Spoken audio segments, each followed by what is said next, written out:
Hello, this is Sarah with Posh Pooch Designs, and today's video I'm going to try to answer the question, when I'm working in the round, or joining rounds I should say, when you're joining rounds, do I join and chain 3, or when I'm changing colors, do I chain 3 after the color change, was one of the questions that I got this week. Another question I'm going to try to answer is, when I'm turning, do I chain 3 and turn, or do I turn and chain 3? So those are some of the questions that I got this week. So when you're working, for instance, we're going to first talk about joining and chaining 3. And when you're working in the round, say on a placemat or a hat or something where you're working around and you're going to join, what you do is, if you're keeping the color the same, you're going to join to the top of that first chain 3 with a slip stitch, and then you will chain 3. Usually your chain 3 counts as your first double crochet, and then you will follow the pattern. But what happens if you're going to change colors?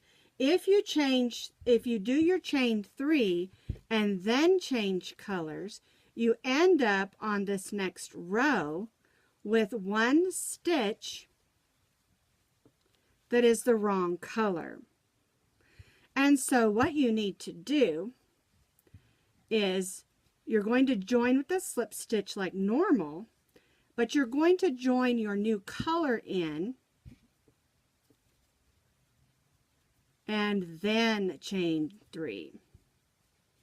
Because usually, like I said, your first chain 3 counts as your double crochet. Now this would be true if you were doing rounds of singles, rounds of halves, rounds of doubles, rounds of triples, or whatever you're doing where you join and then chain a certain number. And because that, you don't want that next stitch, if you're changing colors, to be the same color as the row before it, because that way your first double crochet, in this instance we're using double crochets for our example, then you would begin stitching double crochets according to the pattern that you're doing, and that way you have a complete row or round with all your stitches being the same color.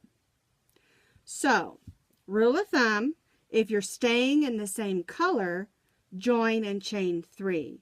If you're changing colors on the next row, you're going to join, change your color, and then do your chain 3. So on this circle, you can see that there isn't a stitch that looks like it's yellow. If I would have chained 3 and then joined my blue yarn, you would have one stitch, which is actually your chain 3, which counts as your first double crochet, in my row. So now I have a nice, crisp, round row where we changed from the yellow to the blue, we joined, we changed our color, then we chained 3, which counted as our first double crochet, and then we stitched around. So in order to have a nice, crisp color change, you want to join, change your color, and then do your chain 3. If you're staying with the same color, you join with the slip stitch and chain 3. It basically gives you a nice, crisp look.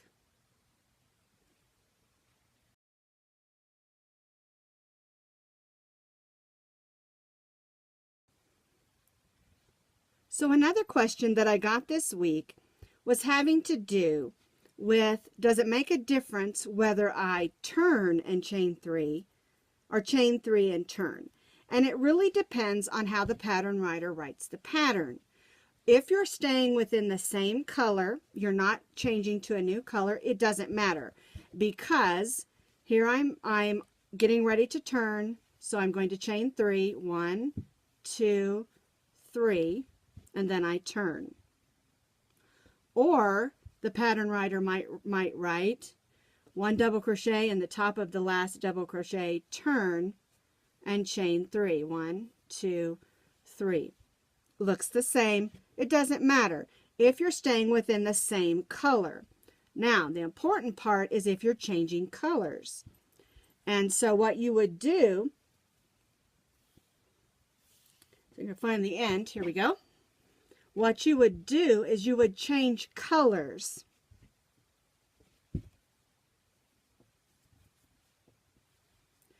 But it still is the same thing.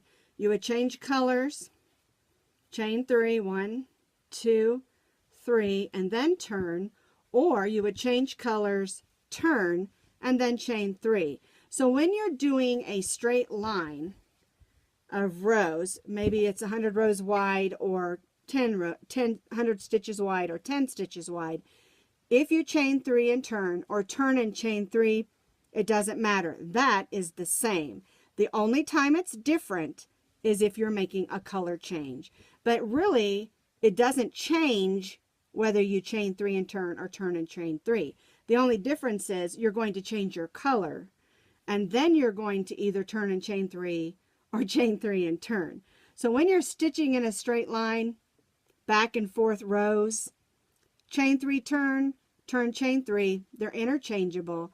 Sometimes when a pattern designer writes it a certain way, it's because of what you're going to be doing on the next row maybe, or what you did on the last row. Rule of thumb on this one is do what the pattern design tells you to do. And then if you have a question, ask the pattern designer. Well, I hope that answered your question about chain 3 and turn on both the circle stitching and stitching in rows. Learning to crochet can be a little confusing, so don't be afraid to ask a question. If you have a question that you'd like me to talk about, feel free to message me or comment here on my YouTube channel.